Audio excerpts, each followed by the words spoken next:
किसान के पास दो घड़े थे। एक घड़ा थोड़ा सा कहीं से फूटा था और दूसरा घड़ा सही था। किसान रोज नदी पर पानी भरने जाता था। वह घड़े को एक डंडे में बांधकर अपने कंधे पर दोनों तरफ लटका कर लाया करता था। लेकिन किसान के घर 1.5 घड़ा ही पानी पहुंच पाता था, बाकी रास्ते में ही गिर जाता था। ऐसा 2 सालों से हो रहा था। सही घड़े को इस बात का बहुत घमंड था कि वह पूरा का पूरा पानी घर पहुँचाता है। वहीं दूसरी तरफ फूटा हुआ घड़ा इस बात से बहुत शर्मिंदा रहता था कि वह आधा घड़ा ही पानी पहुँचा पाता है। एक दिन फूटा हुआ घड़ा किसान से बोला, तुम मुझे इतनी दूर ले जाते हो लेकिन मैं आधा पानी ही घर पहुंचा पाता हूँ। मैं बेकार हूँ, तुम मुझे फेंक क्यों नहीं देते। किसान उस घड़े को अपने साथ लेकर गया और जब वह आधे रास्ते में पहुँचे तो उसने फूटे हुए घड़े से कहा, तुम खुद को कभी बेकार मत समझना। ये जो रास्ते में रंग बिरंगे फूल लगे हैं ना, ये सब तुम्हारी वजह से है। मुझे तुम्हारी कमियां पता है, इसलिए तुम जिस तरफ रहते हो मैंने उस तरफ फूल के बीज बो दिए थे और मैं इन्हें रोज बेचता हूँ, जिससे मेरा परिवार चलता है।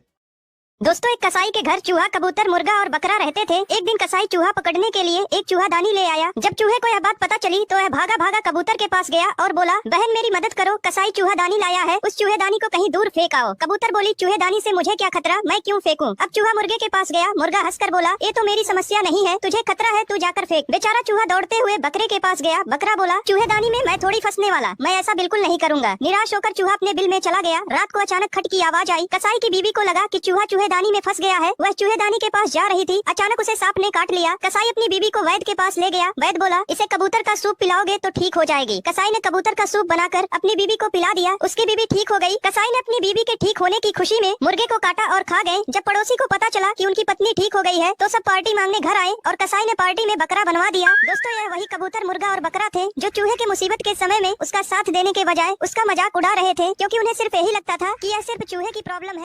12 साल बाद वो जेल से छूटा। जेल से निकलते ही उसे बाहर की ताज़ी हवा अच्छी लगने लगी और वह खुली हवा में सांस लेने लगा। तो उसने सोचा कि मैं घर पैदल चलकर ही जाता हूँ। तो वह पूरा रास्ता अपने घर की ओर चलकर ही गया। घर पहुँचते ही उसकी बीवी चिल्लाई, कहाँ घूम रहे थे इतनी देर, आपकी रिहाई तो 2 घंटे पहले ही हो गई थी ना।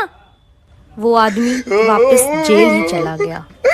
दोस्तों, एक टीचर ने पूछा, बच्चों बताओ 1 किलो लोहा भारी है या 1 किलो कपास। तभी पिंटू बोला, सर लोहा भारी है। टीचर बोले, जब दोनों वस्तुओं का वजन 1 किलो है तो लोहा भारी कैसे हुआ। पिंटू बोला, नहीं सर लोहा ही भारी है। टीचर ने कहा, अरे तराजू के एक पलड़े पर 1 किलो लोहा रखो और दूसरे पलड़े पर 1 किलो कपास रखो, दोनों पलड़े एक बराबर समांतर में रहेंगे। पिंटू ने फिर से कहा, नहीं सर लोहा ही भारी है। टीचर ने कहा, अरे गधे, दोनों का भार एक बराबर है। तभी पिंटू बोला, ठीक है सर, आप मुझे 1 किलो कपास फेंक कर मारिए और मैं आपको 1 किलो लोहा फेंक कर मारता हूँ। तब आपको समझ आएगा कि कपास और लोहे में भारी कौन सा है।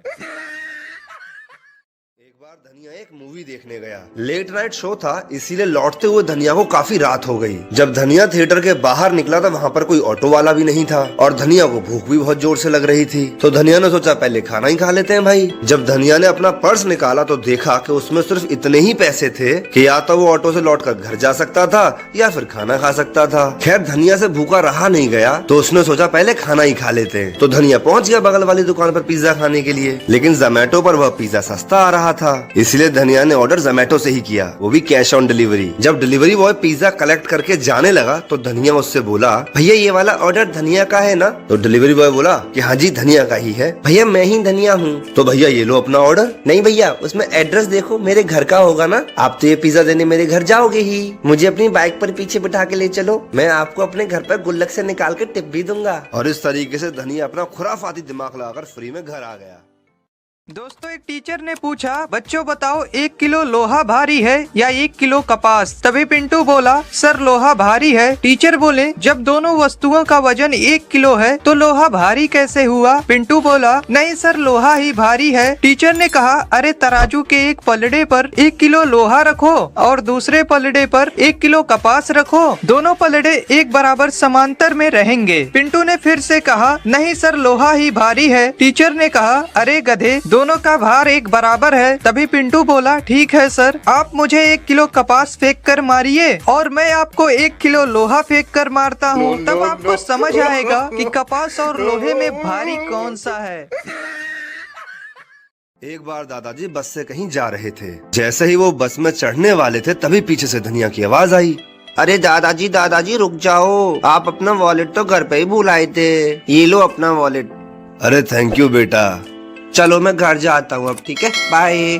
उसके बाद दादाजी बस में जाकर बैठ गए और उसी बस में उनकी बगल वाली सीट पर बैठा हुआ था एक चोर। तब उस चोर ने प्लान बनाया कि लंबा सफर है, जैसे ही ये बुड्ढा सोएगा मैं इसका पर्स चोरी कर लूंगा। थोड़ी देर बाद चोर की आंख लग गई और जब उसकी नींद खुली तो उसने देखा कि दादाजी सो रहे हैं। वो तुरंत दादाजी के पास पहुंचा और उनकी सारी जेबें टटोल मारी, लेकिन उसको वॉलेट कहीं नहीं मिला। थक हार कर वो अपनी सीट पर आके बैठ गया। जब दादाजी का स्टॉप आ गया तो वो दादाजी के पास जाकर बोला, दादाजी मैं एक चोर हूँ, आपका वॉलेट चुराना चाहता था मैं, लेकिन इतना ढूंढने पर ही मुझे आपका वॉलेट नहीं मिला। कहाँ रखा था आपने उसको? मुझे तुम्हारी शक्ल देख के ही पता चल गया था कि तुम चोर हो, इसीलिए जब तुम सोए थे मैंने अपना वॉलेट तुम्हारी जेब में रख दिया था, समझ गए? दोस्तों, आप भारत में बिस्कुट बनाने वाली केवल 2 कंपनियां ही फेमस है। एक है मारीगोल्ड, दूसरा है पार्ले जी। एक कप में जाता नहीं, दूसरा जाता है तो वापस आता नहीं।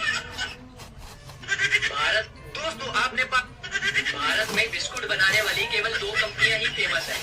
एक है मारीगोल्ड,